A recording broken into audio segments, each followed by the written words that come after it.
ওই দিন মা মেয়ে মিলে একটু শপিংয়ে বের হয়েছিলাম। তো শপিংয়ের জন্য চলে গিয়েছিলাম ঢাকার নিউ মার্কেটে। তো মায়েরা মনে হয় ড্রেস শপিং করার থেকে এই যে হাঁড়ি পাতিল কিনলে বেশি খুশি হয় আর কি। তো ওই দিন মা মেয়ে মিলে কী কী শপিং করলাম সেটা নিয়ে থাকবে আজকের ভিডিও। তো চলুন দেরি না করে শুরু করা যাক।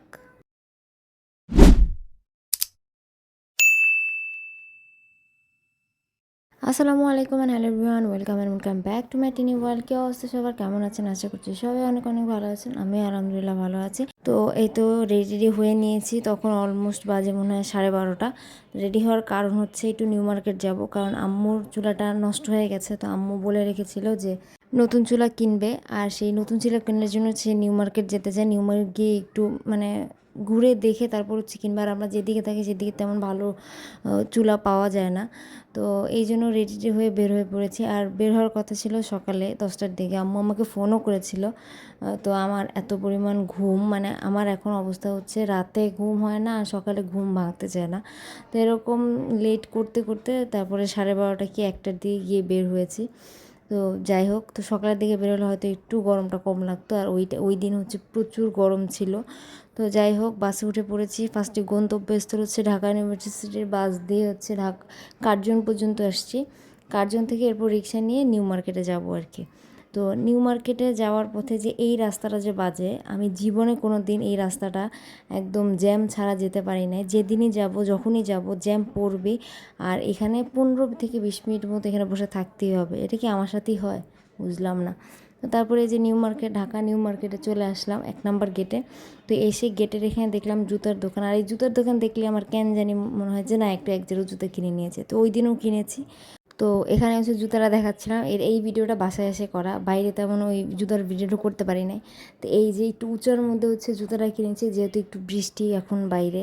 তো এই হলো জুতা। আর সাইজটা এতই ছোট, আমি জুতা কিনতে গেলে ছোট সাইজ খুঁজি, কারণ আমার পা অনেক ছোট। তো আর এই জুতাটা নিয়েছে মাত্র 200 টাকা। তো যাই হোক, চলেন আবার সেই শপিংয়ে যাই, মা কী কী কিনলো সেটা দেখাই। তো ঘুরতে ঘুরতে চলে গিয়েছিলাম এই যে এইসব দোকানে, যেখানে হচ্ছে হাঁড়ি পাতিল বিক্রি করে। তো অনেক দোকান ঘুরে টুরে তারপরে একটা দোকান পেয়েছি, যেখানে আম্মু মন মতো চুলা পেয়েছে। আর এখানে আমার এই হাঁড়ি পাতিলগুলো এত ভাল লাগছে। তো যাই হোক, এই যে সেই কাঙ্ক্ষিত আম্মুর চুলা। মানুষজন দেখে ধুমায়া আইফোন 16 প্রো ম্যাক্স হচ্ছে আনবক্সিং করতেছে। আর আমি এখানে চুলা আনবক্সিং, আমি না, লোকটা করে দিচ্ছিল। আর আমার ফেসবুক ইউটিউব জুড়ে পুরাই হচ্ছে আইফোন 16 প্রো ম্যাক্সের আনবক্সিং ভিডিও দেখাচ্ছে। আমি জানি না, মানে আমার ইউটিউবে আর অন্য কোনো ভিডিও নেই, শুধু আনবক্সিং ভিডিও, তাও আইফোন 16 প্রো ম্যাক্সের, কেন আমি জানি না। তো যাই হোক, এই যে আমাদের চুলাও আনবক্সিং হয়ে গেল। চুলাটা না দেখতে অনেক সুন্দর, কালারটাও অনেক বেশি সুন্দর। আম্মু অনেক দিন ধরে কিনতে চাইছিল। তো পরে যাক, চুলাটা নষ্ট হয়ে যাওয়ার কারণে এটা সে কিনতে পারছে। তো এই চুলা কিনে টিনে তারপরে চলে গিয়েছিলাম একটু হাঁড়ি পাতিলের দোকানে। এখানে আম্মু দেখতেছিল কিছু কেনাকাটি করা যায় কিনা। তো ওই যে বললাম না, মায়েরা হচ্ছে ড্রেস কেনার থেকে বেশি পছন্দ করে এই জিনিসগুলো কিনতে সংসারের জন্য। তো এখানে আম্মু বলতেছিল নিউ মার্কেটটা আমার তারা যাওয়া হয় না, এই জন্য হচ্ছে একবারে সব ঘুরে টুরে একটু দেখে কিনতে চেয়েছিল। তো এখান থেকে অনেক কিছু কেনাকাটাই করার পরে এবার হাঁটতে হাঁটতে দেখলাম যে এই বালিশগুলো না শুয়ে অনেক আরাম। যখন হাওলাদার সাহেব হচ্ছে হসপিটালে ভর্তি হয়েছিল, তখন এই বালিশগুলোতে শুয়ে এত মজা পেয়েছে। এরপর হচ্ছে খুঁজে এই বালিশগুলো বের করেছি। এরপরে কিনেছিলাম 2টা, নষ্ট হয়ে যাওয়ার কারণে আবার ওই দিন 2টা কিনেছি। তো এগুলো কেনাকাটি করার পরে হচ্ছে মা মেয়ের প্রচুর ক্ষুধা লেগেছে। তো ভাবলাম যে খাওয়া দাওয়া করে যে আবার বাসায় গিয়ে গরম করা খাওয়া দাওয়া, তার থেকে এখান থেকে খেয়ে যায়। তো ওখানে অর্ডার করেছিলাম চিকেন তেহারি। এটা অনেক মজার, আমি নিউ মার্কেট গেলে এটা খাই। তো খাওয়া দাওয়া শেষ করে আবার যখন বেরোলাম, তারপর দেখলাম আবার সেই জ্যাম।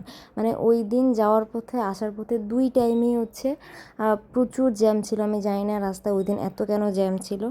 এই জ্যামের কারণে আমি বাসা থেকে তেমন একটা বেরোই না। আর গরমের মধ্যে এই জ্যামে পড়লে আমার আরও বিতৃষ্ণা লেগে যায়।